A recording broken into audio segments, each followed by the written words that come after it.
எத்தனை வழக்குகள் போட்டாலும் அத்தனை தவிடிபுடி ஆக்கக்கூடிய சக்தி நம்மிடத்திலே இருக்கின்றது. பொன்மனச்சம்பல் புரட்சி தலைவர் எம்ஜிஆர், இதே புரட்சி தலைவி அம்மா, இருவரும் தலைவர்கள் அருளாசி வழங்கிக் கொண்டிருக்கின்றார்கள். அப்படி அருளாசி வழங்கிக் கொண்டிருக்கின்ற காரணத்தினால்தான் எத்தனையோ பேர் இந்த இயக்கத்தை முடக்க பார்த்தார்கள், உடைக்க பார்த்தார்கள். அத்தனையும் தூளாக்கி எவரும் இந்த அனைத்து இந்திய அண்ணா திராவிட முன்னேற்ற கழக கட்சியை தொட்டுக்கூட பார்க்க முடியாது. எத்தனை வழக்குகள், கொஞ்சம் நஞ்சமா? எவ்வளவு ஏச்சுக்களும் பேச்சுக்களும் பத்திரிகை ஊடகத்திலையும் எவ்வளவு செய்திகளை வெளியிட்டீர்கள்.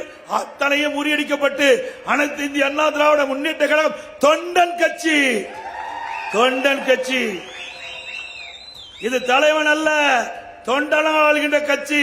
தொண்டனால் உருவாக்கப்பட்ட பொன்மனச்சம்பல் புரட்சி தலைவர் எம்ஜிஆர் என்ற தெய்வம் உருவாக்கப்பட்ட கட்சி.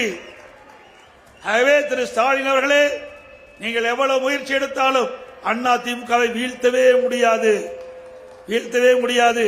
குறுக்கு வழியை கையாண்டால் வீழ்வது நீங்கள் தான், வெற்றி பெறுவது அனைத்து இந்திய அண்ணா திராவிட முன்னேற்ற கழகம் தான். இன்றைக்கு திராவிட முன்னேற்ற கழக ஆட்சி நடந்து கொண்டிருக்கின்றது. 3 ஆண்டு காலம் உருண்டோடிவிட்டது.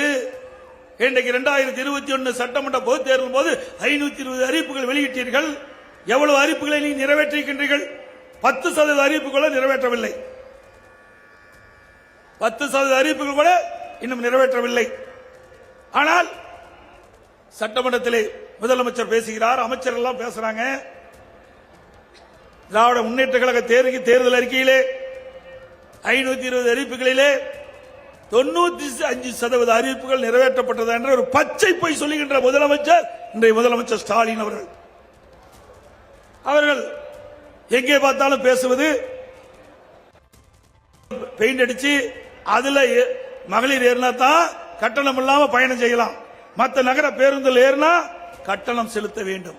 ஆனா தேர்தல் நேரத்தில் திமுக தேர்தல் அறிக்கையில் குறிப்பிட்டது எல்லா நகர பேருந்துகளிலும் பெண்கள் கட்டணம் இல்லாமல் பயணம் செய்யலாம் என்று ஒரு பொய்யை சொல்லி வாக்குகளை பெற்று ஆட்சிக்கு வந்த பிறகு அப்படியே அந்தர் பல்கி அடிச்சு அதற்கு மாறாக அதை அந்த பேருந்துக்கு முன்னுக்கும் பின்னுக்கும் பிங்களர் அடிச்சு அந்த பேருந்தில் ஏறினா தான் கட்டணம் இல்லாமல் பயணம் செய்யலாம்.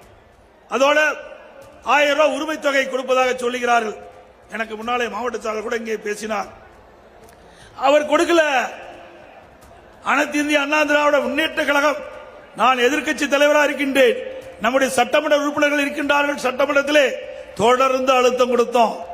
கிட்டத்தட்ட ஆட்சி பொறுப்பேற்று 27 மாதங்கள் தொடர்ந்து அழுத்தம் கொடுத்தோம் இந்த அரசுக்கு. நம்முடைய மாவட்ட செயலாளர்கள், கழக நிர்வாகிகள் அங்கங்க பொதுக்கூட்டத்திலே திராவிட முன்னேற்ற கழகம் அறிவிக்கப்பட்ட அந்த அறிவிப்பின்படி குடும்ப தலைவிக்கு மாதந்தோறும் 1000 ரூபாய் உரிமை தொகை கொடுத்தே ஆக வேண்டும். அதனால்தான் அவர் வாக்களித்து நீங்கள் வெற்றி பெற்றீர்கள். அந்த அறிவிப்புக்கு இணங்க கொடுக்கப்பட்ட வாக்குறுதியை நிறைவேற்ற வேண்டும் என்று தொடர்ந்து அழுத்தம் கொடுத்த காரணத்தினால்தான் சட்டமன்றத்திலையும் கொடுத்தோம், வெளியிலையும் கொடுத்தோம். அதனாலதான் இதே போல அறிவிப்பு தொகை குடும்ப தலைவிக்கு கிடைத்தது என்பதை இந்த நேரத்தில் தெரிவிக்க விரும்புகின்றேன். அவர்களா கொடுக்கல, வேண்டுமென்றே திட்டமிட்டு ஒரு தவறான பொய்யான பிரச்சாரத்தை பரப்பிக் கொண்டிருக்கிறாங்க. நம்பாதீங்க. இதே அனைத்து இந்திய அண்ணா திராவிட முன்னேற்ற கழகம் ஆட்சி 2021 அமைக்கப்பட்டிருந்தால் ஆட்சி பொறுப்பேற்று 2 மாதத்தில் இந்த குடும்ப தலைவிக்கு ஒரு ஊக்கத்தொகை நாங்கள் கொடுத்திருப்போம்.